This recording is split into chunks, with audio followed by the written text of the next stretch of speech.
Friends and welcome back to my channel. आज हम discuss करेंगे चैप्टर 3 अकाउंटिंग प्रिंसिपल्स। पिछली वीडियो में हमने चैप्टर 2 अकाउंटिंग टर्म्स कवर किया था, तो इसमें हम अकाउंटिंग प्रिंसिपल्स की पहले कुछ मीनिंग डिस्कस करेंगे। मीनिंग क्या है? अकाउंटिंग प्रिंसिपल्स का मतलब क्या है? वो रूल्स रेगुलेशंस जो कि सारी कंपनीज को अपने अकाउंट्स मेंटेन करते वक्त फॉलो अप करने पड़ते हैं। क्लियर? तो रीड आउट करते हैं। It's may be defined as those rules of actions and conduct which are adopted by the accountant universally while recording accounting transactions। Accounting के कोई भी ट्रांजेक्शंस रिकॉर्ड करते वक्त हर एक कंपनी को रूल्स रेगुलेशंस फॉलो करने पड़ते हैं, हर एक अकाउंटेंट को अडॉप्ट करने पड़ते हैं। वो क्या है? Accounting principles. Accounting principles mainly दो पार्ट्स में डिवाइडेड है, अकाउंटिंग कंसेप्ट्स और अकाउंटिंग कन्वेंशंस। अकाउंटिंग कंसेप्ट्स का मतलब है कि वो बेस या वो रूल्स जो कि हर एक कंपनी को यूनिवर्सली फॉलो अप करना ही पड़ता है, अकाउंटिंग कंसेप्ट्स। अकाउंटिंग कन्वेंशंस जो कंपनीज अपने कन्वीनियंट के अकॉर्डिंग फॉलो अप करती है, उसको हम फर्दर इन दोनों को आगे डिस्कस करेंगे डिटेल में, बट अभी फिलहाल आपको सिर्फ इसके मीनिंग पढ़ेंगे। Next, they are generally known as GAAP। Accounting principles को ही GAAP कहते हैं। GAAP फुल फॉर्म है generally accepted accounting principles. Word से पता चल रहा है कि जिसको सारी वो प्रिंसिपल्स जो कि सारी कंपनीज इक्वली फॉलो अप करती है। ठीक है। नेक्स्ट है फीचर्स। तो फर्स्ट है दीज आर जर्नली एक्सेप्टेड। वो तो हमने मीनिंग में डिस्कस कर लिया कि अकाउंटिंग प्रिंसिपल्स जर्नली एक्सेप्टेड होते हैं, मतलब सारी कंपनीज इसको एक्सेप्टेड करती है। नेक्स्ट है accounting principles are man made. Accounting principles जो है वो कोई लैब में टेस्टेड तो है नहीं, ये मैन मेड है, एक्सपीरियंस के बेस्ड पे। क्लियर है पॉइंट? नेक्स्ट है accounting principles are flexible, these are not statics. Accounting principle जो है फ्लेक्सिबल तो होते हैं। फ्लेक्सिबल का मतलब है कि सिचुएशन के अकॉर्डिंग हम इसको चेंज कर सकते हैं। क्लियर है पॉइंट? नेक्स्ट यहाँ पे पॉइंट है कि these are not static. Static मतलब कि रिजिड। रिजिड, अब रिजिड का मतलब क्या होता है? रिजिड मतलब फिक्स, कि ये कोई फिक्स नहीं है, रूल्स रेगुलेशंस जो कंपनी चेंजेस नहीं कर सकती, कंपनी सिचुएशन के अकॉर्डिंग चेंज कर सकती है। वो हम आगे फर्दर डिस्कस करेंगे काफी डिटेल में। नेक्स्ट है अकाउंटिंग प्रिंसिपल्स। अकाउंटिंग प्रिंसिपल्स जो अभी हमने पढ़ा कि दो पार्ट्स में डिवाइडेड है, अकाउंटिंग कंसेप्ट और अकाउंटिंग कन्वेंशंस।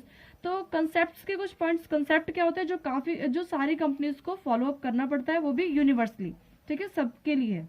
तो first the business entity concept. First concept है बिजनेस एंटिटी कंसेप्ट। इसका मतलब है कि कंपनी में जो भी ट्रांजेक्शन होती है वो कंपनी को देख के होती है, ना कि कंपनी के ऑनर को देख के। इसका मतलब कंपनी और कंपनी का ऑनर दोनों अलग अलग माने जाते हैं, एक नहीं। क्योंकि कंपनी के अंदर जो ट्रांजेक्शन होती है वो कंपनी में कितना सामान आ रहा है और कितना सामान आ रहा है, किसको कितने रुपए देने हैं और किससे कितने रुपए लेने हैं, इनके बिहाफ पे एंट्रीज होती है, ना कि ये देखिए कि कंपनी के ऑनर के पास कितनी असेट्स है घर पे। क्लियर है पॉइंट? इसमें क्या है कि कंपनी ये मान लेती है कि हमने बाहर से किसी से पैसे लेने की बजाय कंपनी के ऑनर से ही उधार ले लिया है। इस केस में कंपनी जो भी ट्रांजेक्शंस करती है वो कंपनी और कंपनी के ऑनर को अलग अलग रखते हुए करती है। मतलब कंपनी के अंदर जो ट्रांजेक्शंस होती है वो कंपनी को देख के की जाती है, ना कि कंपनी के क्रेडिटर को, इन्वेस्टर्स को या बैंकर को देख के। क्लियर है पॉइंट? नेक्स्ट पॉइंट है money measurement concept. Money measurement concept का मतलब है कि अकाउंट के अंदर उन्हीं ट्रांजेक्शंस को रिकॉर्ड किया जाता है जिसको हम मनी में मेजर कर सकते हैं। अदरवाइज जो मनी में मेजर नहीं कर सकते उनको रिकॉर्ड नहीं किया जाता। फॉर एग्जाम्पल के लिए अगर दो डिपार्टमेंट के मैनेजर्स में अगर लड़ाई हो जाती है तो इस बात को हम रिकॉर्ड नहीं कर सकते, इस ट्रांजेक्शंस को हम रिकॉर्ड नहीं करेंगे, क्योंकि इस ट्रांजेक्शंस को हम मनी में मेजर नहीं कर सकते, इसलिए इसको एंट्रीज में रिकॉर्ड नहीं की जाएगी। क्लियर है पॉइंट?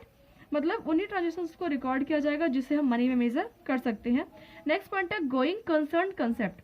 गोइंग कंसर्न कंसेप्ट का मतलब है कि जब कंपनी स्टार्टअप होती है तो हम ये सोच के बिजनेस करते हैं कि हमारी कंपनी काफी लंबे टाइम तक रन करेगी, काफी लंबे टाइम तक चलेगी। क्लियर है? तो हम अकाउंट्स के अंदर जो भी असेट्स की वैल्यू लिखते हैं, जो भी असेट्स की प्राइस लिखते हैं, वो हम ओरिजिनल कॉस्ट लिखते हैं उसकी, ना कि मार्केट वैल्यू। सपोज हमने अगर मशीन खरीदी है 10 लाख रुपीज की,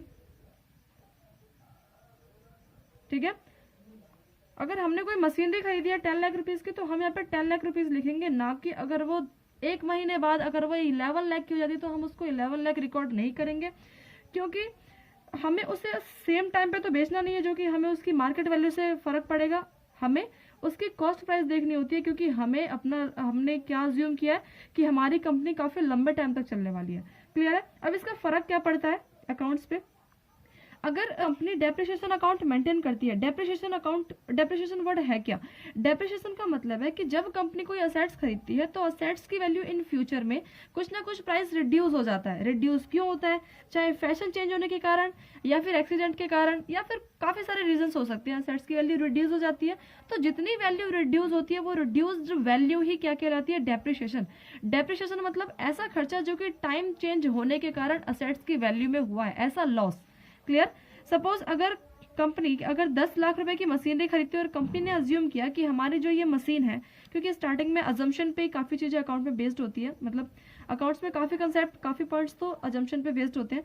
तो कंपनी का ऑनर स्टार्टिंग में अगर ये अज्यूम करता है कि मशीनरी जो हमारी 10 लाख रुपीज़ की है वो अगर 10 ईयर तक चलने वाली है, तो हम क्या करेंगे कि इसको 10 से डिवाइड कर देंगे और हर साल company 1 lakh rupees amount depreciation के नाम पर ट्रांसफर करेगी, कि भाई हर साल हमारा 1 लाख रुपए डेप्रिसिएशन के अकॉर्डिंग जा रहा है। इससे क्या फायदा होगा कंपनी को कि कंपनी के पास 10 साल के बाद 10 लाख रुपीस जमा हो जाएंगे, और कंपनी जब ये असेट्स हटाएगी, मतलब मशीनरी हटा के और नई मशीन जब खरीदेगी, तो उसके पास पहले से 10 लाख रुपीस की अमाउंट इकट्ठी हो रखी होगी, और उसमें कुछ और अमाउंट मिला के वो नई असेट्स इजीली परचेस कर सकेगी। Clear point. तो गोइंग कंसर्न कंसेप्ट का मतलब है कि कंपनी स्टार्टिंग में ये अजम्पशन करके चलते हैं, भाई हम खुद ही अगर कोई बिजनेस करेंगे तो ये सोच के चलते हैं कि हमारी कंपनी काफी लंबे टाइम तक रन करेगी। तो इस केस में हम अकाउंट के अंदर जो भी ट्रांजेक्शन करते हैं वो असेट्स की ओरिजिनल वैल्यू पे करते हैं, ना कि उसकी मार्केट वैल्यू पे। क्लियर है। और ओरिजिनल वैल्यू पे करते हैं तो हम उस पर डेप्रिसिएशन भी अपनी अजम्पशन के अकॉर्डिंग लगाते हैं। उससे क्या फायदा है कि हम हर साल डेप्रिसिएशन इजीली लगा पाते हैं। क्लियर है पॉइंट। नेक्स्ट है accounting period concept. Accounting period concept का मतलब है कि अभी हमने डिस्कस किया जस्ट ऊपर वाले पॉइंट्स में, गोइंग कंसर्न कंसेप्ट में, कि कंपनी का ऑनर ये अजम्पशन करता है कि हमारी कंपनी का ऑनर ये सोच के बिजनेस करता है कि हमारी कंपनी काफी लंबे टाइम तक चलेगी। तो इस केस में अगर हम कोई टाइम पीरियड डिसाइड नहीं करेंगे कि हमें प्रॉफिट एंड लॉस कितने टाइम के बाद निकालना है, तो इस केस में हम अपने लिए कोई करेक्टिव एक्शन तो ले नहीं पाएंगे। जैसे कि अगर कोई कंपनी है, अगर उसने स्टार्टिंग में सोचा है कि हमारी कंपनी 20 साल 25 साल 50 साल इतने चलेगी, ठीक है, लेकिन अगर वो अपने अकाउंट मेंटेन 50 साल के बाद करती है, तो अगर कोई प्रॉब्लम आए तो वो करेक्टिव एक्शन तो ले नहीं पाएगी अपनी कंपनी के लिए, कि कितना प्रॉफिट कितना लॉस हो रहा है, किस तरीके से इंप्रूवमेंट की जाए, मैनेजमेंट की जाए। इस केस में कंपनी क्या करती है कि अपना एक टाइम पीरियड फिक्स करती है। वो टाइम पीरियड क्या होता है? 1 अप्रैल से 31 मार्च भी होता है वो टाइम पीरियड। 12 महीने का 12 महीने का टाइम पीरियड फिक्स किया गया है, 1 अप्रैल से 31 मार्च या फिर 1 जनवरी से 31 दिसंबर तक का टाइम पीरियड।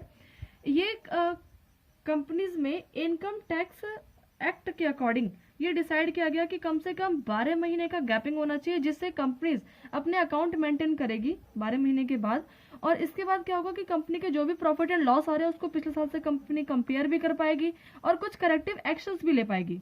क्लियर है पॉइंट। तो ये अकाउंटिंग पीरियड कंसेप्ट का मतलब है कि कंपनीज के लिए एक टाइम पीरियड डिसाइड किया गया जो कि 12 महीने का है, 1 अप्रैल से 31 मार्च या फिर 1 जनवरी से 31 दिसंबर, इनमें से कोई भी टाइम पीरियड कंपनीज चूज करती है। क्लियर।